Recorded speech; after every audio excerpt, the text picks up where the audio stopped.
अस्सलामुअलैकुम नाज़रीन, आप यूट्यूब चैनल देख रहे हैं। मैं इमरान खान हूँ। आज कोई बहुत बड़ी खबरें नहीं हैं, लेकिन जो इंपॉर्टेंट चीज़ें हैं मैं आपके साथ शेयर कर देता हूँ। नंबर एक ये है कि इमरान खान साहब की मुलाकातों के हवाले से जितने भी केसेस हैं उन सबको इकट्ठा करके, क्योंकि वो उनकी फैमिली ने भी केसेस किए हुए हैं और उनके पार्टी के दीगर लीडर्स हैं उन्होंने भी केसेस किए हुए हैं। अभी सुहेल अफरीदी नए वज़ीर आला बने, उन्होंने भी केस कर दिया।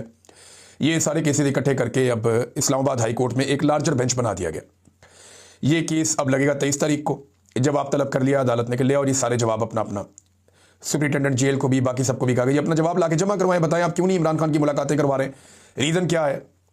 तो इसमें जनाब जो बेंच बना उसमें सरफराज डोगर साहब, once again chief justice Islamabad high court, जो इमरान खान के लिए और पाकिस्तान तहरीक इंसाफ के लिए सबसे मुतनाज़ जज हैं, वो इमरान खान से रिलेटेड हर केस में खुद अपने आप को शामिल रखना चाहते हैं।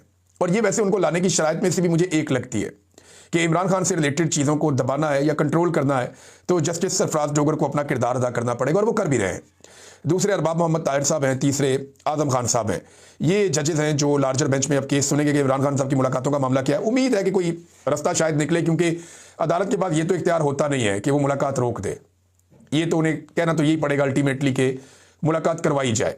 अब उसके अंदर वो दूध में मेंगने कैसे डालनी है और काम कैसे ख़राब करना है ये हम देख लेंगे, एक आधे दिन में चीज़ें सामने आ जाएंगी।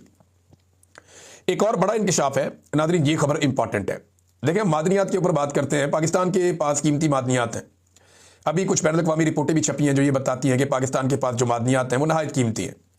यही मादनियात हैं जिनके कुछ नमूने पाकिस्तान के फील्ड मार्शल आसिम मुनीर ने डोनाल्ड ट्रंप को उस वक्त पेश किए जब शहबाज शरीफ भी वहाँ पे मौजूद थे। इसके ऊपर पूरी दुनिया में बड़े अजीबोगरीब मीम्स बनाए गए कि पाकिस्तान का आर्मी चीफ एक दुकानदार की तरह काम करता है। तो ये पाकिस्तान के लिए थोड़ा शर्मिंदगी का बायस बनी वो तस्वीर। लेकिन बाद में ये बताया गया कि ये आर्मी चीफ ने खरीद कर डोनाल्ड ट्रंप को दिए और ये मादनियात के नमूने हैं। तो ये एक तरह का ऐसा है कि पाकिस्तान के पास बेहतरीन मादनियात हैं तो अमेरिका को उसमें दिलचस्पी लेनी चाहिए। अब इन मादनियात के अंदर अमेरिका समेत दुनिया के कई बड़े जो स्टेक होल्डर्स हैं उनको दिलचस्पी है। चाइना को बड़ी दिलचस्पी है, उसने पाकिस्तान में बहुत पैसे लगाए और जब वो पैसे लगा रहे थे, देखिए जब भी कोई आपको कर्जा देता है तो वो ये देखता है कि मैं इसको कर्जा तो दे रहा हूँ, क्या ये वापस कर सकता है। जब आपको ये पता चलता है कि ये वापस नहीं कर सकता तो फिर आप देखते हैं कि इसकी प्रॉपर्टी कितनी है, इसके बाद गाड़ी कौन सी है, घर कौन सा है, ज़मीन कौन सी है, बाग लगा हुआ है। तो फिर आप हिसाब लगा लेते हैं कि अगर ये मेरे पैसे वापस नहीं दे पाएगा तो ये चीज़ें तो मुझे दे देगा, कम से कम मेरा नुकसान आराम से पूरा हो जाएगा। तो चाइना ने पाकिस्तान को बहुत पैसा दिया और चाइना परवेज मुशर्रफ के दौर में सर्वेस कर चुका था कि पाकिस्तान में कहाँ पे कौन कौन सी मादनियात मौजूद है। अब जो स्पीकर है खैबर पख्तूनख्वा असेंबली के, उन्होंने एक बड़ा इंकशाफ किया और उन्होंने ये बताया कि मुतासरा इलाके जहाँ पे इस वक्त ऑपरेशन चल रहा है, जहाँ पे जंग ज़दा सूरत हाल है, वहाँ पे सिविल हुकूमत के नुमाइंदे या हुकूमती अरकान वहाँ पे नहीं जा सकते, मगर फिर भी वहाँ पे कानकुनी जारी है। यानी मादनियात निकालने का सिलसिला उन इलाकों में जारी है जहाँ पे सिविलियन फटक नहीं सकते, जहाँ पे जो मौजूदा हुकूमत है खैबर पख्तूनख्वा की, उनके नुमाइंदे नहीं जा सकते कि जनाब आपकी जान जा सकती है। तो सिविल हुकूमत के नुमाइंदे वहाँ नहीं जा सकते, लेकिन वहाँ पे कानकुनी की जा रही है, मादनियात निकाली जा रही हैं लगातार। और इस पर उन्होंने एक और जुमला कहा कि कीमती मादनियात के दर्जनों ट्रक रोज़ाना वहाँ से निकल जाते हैं, कोई एक दो ट्रक नहीं। वो कह रहे हैं कीमती मादनियात के दर्जनों ट्रक रोज़ाना उन इलाकों से निकल कर जा रहे हैं, उन्हें तो कुछ नहीं हो रहा। अब उस पर उन्होंने कहा एक्शन लिया जाएगा। स्पीकर के मुताबिक आईजी को वो बुलाएंगे और कोर कमांडर को बुलाएंगे और इसके ऊपर ब्रीफिंग लेंगे कि जनाब ये मादनियात कैसे निकल रही हैं वहाँ से। और मादनियात निकालने के ऊपर खैबर पख्तूनख्वा की हुकूमत को एक पॉलिसी बनानी चाहिए, सारी चीज़ों को रिव्यू करना चाहिए कि मादनियात कौन सी निकल रही हैं, किस ठेके के तहत निकल रही हैं, किस कानून के तहत निकल रही हैं और किसको जा रही हैं, और उसमें खैबर पख्तूनख्वा को या वहाँ के जो मकामी अफराद हैं उनको क्या हिस्सा मिल रहा है। कुछ अर्सा पहले DGISPR का एक स्टेटमेंट बड़ा मुतनाज़ हो गया था जिसमें उन्होंने फरमाया था कि ये मादनियात कहते हैं हमारी हैं, तो क्या ये अपने जहेज़ में लेकर आए थे, यानी इनकी माओं के जहेज़ों में तो नहीं आई। ये इस तरह से बात की थी। DGISPR का ये कहना था कि मादनियात किसी के जहेज़ भी नहीं आई हुई, ये पाकिस्तान की है। लेकिन अगर पाकिस्तान की है तो पाकिस्तान कौन है? पाकिस्तान के अवाम ही पाकिस्तान है। और जिन इलाकों में ये मादनियात निकल रही हैं, अगर वहाँ बदमनी रखी जाती है, अमन कायम नहीं किया जाता, या वहाँ तामीर व तरक्की नहीं होती और इन मादनियात के से मिलने वाला जो पैसा है वो उन लोगों की खुशहाली पर नहीं लगता, तो फिर तो कोई फ़ायदा नहीं। अब स्पीकर ने कहा जी इसके ऊपर अब इंक्वायरी करेंगे, कमेटी बनी हुई थी, लेकिन ये वज़ीर आला की तब्दीली का मामला आ गया, लिहाजा अब कमेटी दोबारा से अपना काम करेगी। नाज़रीन, एक और ख़बर है मेरे पास। एक खबर मैंने पढ़ी, मुझे बहुत अजीब लगा, मुझे दुख भी हुआ। ये माजिद निज़ामी साहब की खबर है, उन्होंने ये दी थी और बड़े अच्छे जर्नलिस्ट हैं वो। चंद दिन पहले उन्होंने ये खबर दी थी, 16 अक्टूबर के अखबार में ये खबर छपी हुई थी। अब हुआ ये था कि एक फ़ौजी ऑफिसर है वो शहीद हो गए। खजूरी चेक पोस्ट है एक मीर अली में, खजूरी पोस्ट, वहाँ पे एक साबिक फ़ौजी ऑफिसर है, उनका बेटा ज़फ़र सईद, वो वहाँ पे तैनात था, वो भी अभी फ़ौज में सर्व कर रहा था, वो वहाँ पे शहीद हो गया। और एक दिन उसकी लाश कौमी परचम में लपेट कर एक ताबूत के अंदर उसके घर लाई गई और बताया गया कि इसके सीने पर 5 गोलियां लगी हैं जिनसे ये शहीद हुआ है। और उसके बाद ये कहा गया कि इसका जो है वो पेंशन वगैरह और बाकी चीज़ें आपको मिलेंगी और माली इमदाद भी दी गई। लेकिन जब बेटे की जो बेवा है उन्होंने और जो फैमिली के लोग हैं उन्होंने पेंशन के लिए रब्ता किया इदारे से, तो उन्हें ये बताया गया जी इसने तो खुदकुशी की है। अब ये एक बड़ी अजीबोगरीब बात है कि 2 मरतबा माली इमदाद मिल गई, लेकिन जब शहीद की वालदा और बेवा पेंशन के लिए गई तो उन्हें कह दिया गया कि उसने खुदकुशी की है।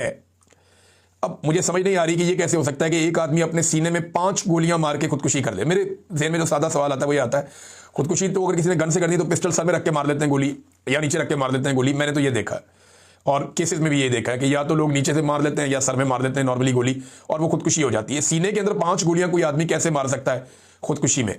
यानी एक गोली मारेगा तो उसके बाद तो उसकी हिम्मत नहीं होती दूसरी गोली चलाने की, लेकिन वो कहते हैं जी अपने सीने में 5 गोलियां इसने मार के खुदकुशी की है। ये बड़ी अजीब खुदकुशी की कहानी है जो अब सामने आई है। मेरे ख्याल में इस पर आर्मी चीफ को नोटिस लेना चाहिए और जो मिलिट्री क़यादत है उन्हें नोटिस लेना चाहिए, कोर कमांडर को वहाँ पे नोटिस लेना चाहिए और इस केस को दर्द दिल के साथ देखना चाहिए।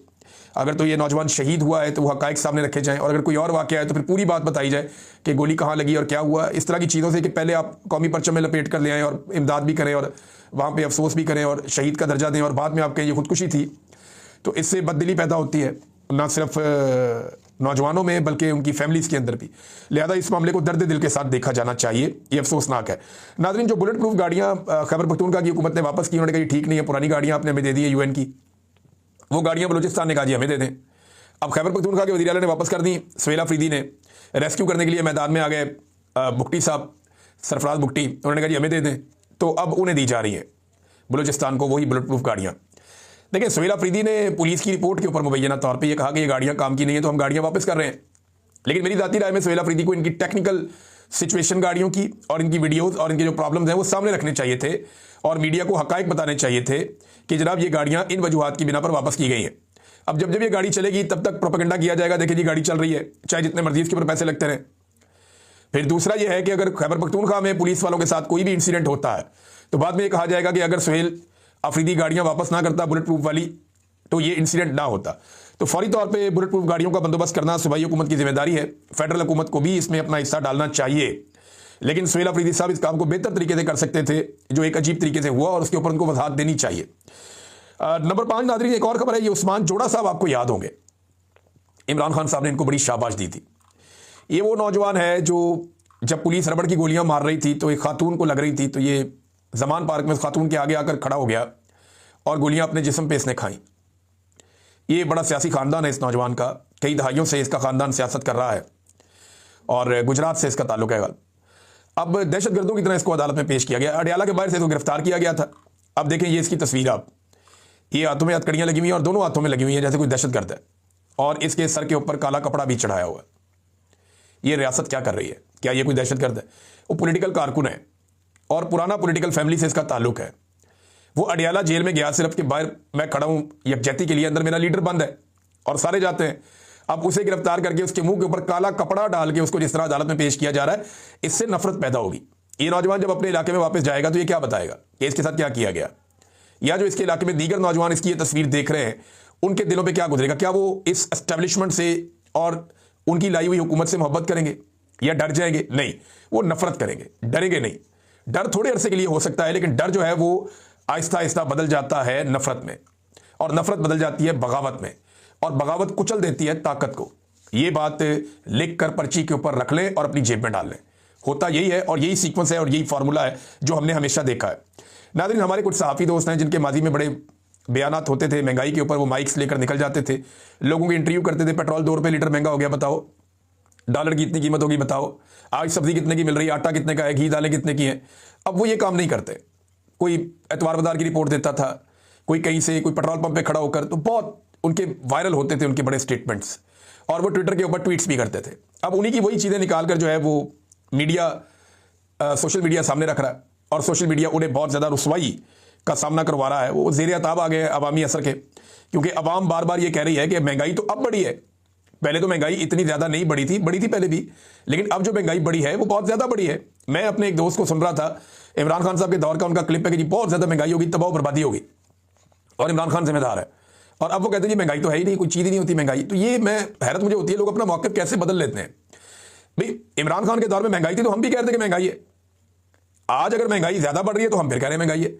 अब ये तो नहीं हो सकता कि उस दौर में आप कह रहे हो क्योंकि इमरान खान की आपको शक्ल पसंद नहीं है या आप उनको बुग्स में आप मुब्तला है तो उस दौर में आप कहें महंगाई है, और अब जब महंगाई कई गुना बढ़ गई है तो आप कहें कि जनाब महंगाई आपको दिखाई नहीं दे रही, एक्चुअली आपकी आंखों पे बुग्स की पट्टी बन गई और कोई बात नहीं है।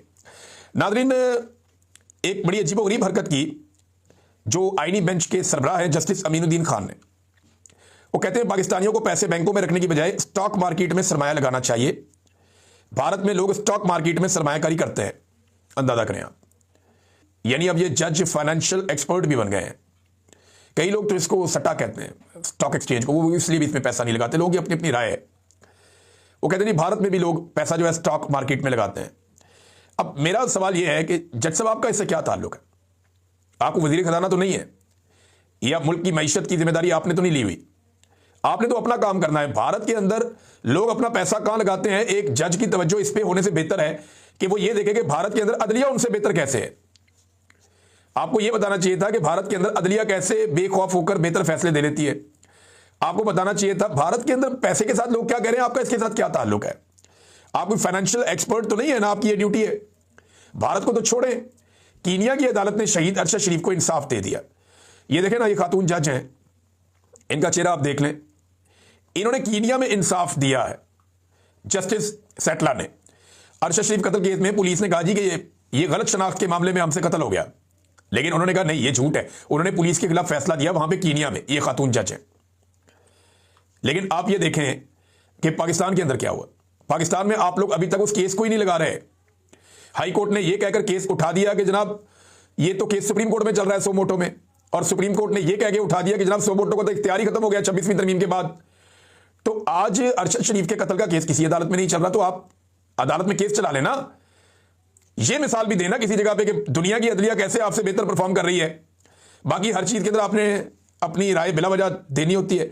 नाज़रीन, भारत ने अफगानिस्तान में अपना सफारत खाना खोल लिया है, बहाल कर दिया है। ये बहुत इंपॉर्टेंट खबर है और मैं इसको इसलिए कह रहा हूं कि पाकिस्तान को थोड़ा तवज्जो देनी पड़ेगी। बड़ी अच्छी बात है कि पाकिस्तान की हुकूमत ने अक्लमंदी का सबूत दिया और कतर में जाकर मुज़ाकरात किए, और अब इस्तांबुल में भी मुज़ाकरात होने जा रहे हैं। ये बड़ी अच्छी बात है। अफगानिस्तान और पाकिस्तान के दरमियान जो मामलात हैं वो जितनी जल्दी तय हो जाएं उतना पाकिस्तान के लिए बेहतर है, क्योंकि जो अजीत दवल की एक डॉक्ट्राइन है, हम सब जानते हैं कि वो पाकिस्तान को अंदर से कमज़ोर करने की डॉक्ट्राइन है, और उस पर उन्होंने बहुत काम किया है। पाकिस्तान के अंदर 2 दर्जन से ज़्यादा उन्होंने अपने टारगेट अचीव किए हैं। उन लोगों को मारा जिन्हें वो समझते थे कि वो भारतीय नैरेटिव के लिए या भारत के लिए कोई प्रॉब्लम हो सकते हैं। आलमी सतह पे उनकी आवाज़ उठती है। यहाँ पे उन्होंने मारा लोगों को। पाकिस्तान में सिखों को भी कत्ल किया गया, दीगर लोगों को भी कत्ल किया गया, और भारत ने वहाँ पे सेलिब्रेट किया उसको। तो अजीत दवल की अपनी एक डॉक्ट्राइन है, और अफगानिस्तान को भारत बड़े लंबे अरसे तक पाकिस्तान में दहशतगर्दी और तखरीबकारी के लिए इस्तेमाल करता रहा है। अफगानिस्तान की सरजमीन को करज़ई हुकूमत में, उसके बाद अशरफ गनी हुकूमत में परवेज़ मुशर्रफ ने इसके बारे में खुलकर बताया था कि 12 ट्रेनिंग कैंप्स भारत चलाता रहा अफगानिस्तान में, जहाँ से लोग ट्रेंड होकर पाकिस्तान आते रहे, और पाकिस्तान के कबायली इलाकों में, पाकिस्तान के सेटल्ड एरियाज़ में और बलूचिस्तान में दहशतगर्दी के तवातर के साथ वाक़यात होते रहे। एक कैदी भी है पाकिस्तान के पास जो भारतीय मिलिट्री ऑफिसर है साबिक, कुलभूषण जाधव। अब भारत ने दोबारा से अपना सफारत खाना बहाल किया अफगानिस्तान में, तो ये पाकिस्तान के लिए एक परेशान कुन बात है। पाकिस्तान को हर हाल में अफगानिस्तान के साथ ज़्यादा बेहतर ताल्लुकात रखने और मगरबी सरहद की तरफ से जो पाकिस्तान को हमेशा से एक बेफिक्री रहती थी उसे कायम रखने की कोशिश करनी है, क्योंकि भारत तो वही करेगा जो उन्हें करना है। पाकिस्तान को ताकत की बजाय, क्योंकि सारे फ्रंट के ऊपर आप बार बार लड़ नहीं सकते, हमारी इकॉनमी भी इसकी इजाज़त नहीं देती। हमारे पास इसराइल जैसी इकॉनमी नहीं है कि आप 4-5 मुल्कों से लड़ लें। फौज बड़ी तगड़ी है, हथियार भी अच्छे हैं, लेकिन आपको पैसा चाहिए होता है लड़ाई लड़ने के लिए, और लड़ाई अगर लंबी हो जाए तो फिर बहुत पैसा आपको चाहिए होता है। तो पाकिस्तान की उतनी इकॉनमी नहीं है। मजबूरन अगर लड़ना पड़े तो कौम लड़ती है, फौज भी लड़ती है, हम तैयार हैं। लेकिन अफगानिस्तान के अंदर जो हालात पैदा हो रहे हैं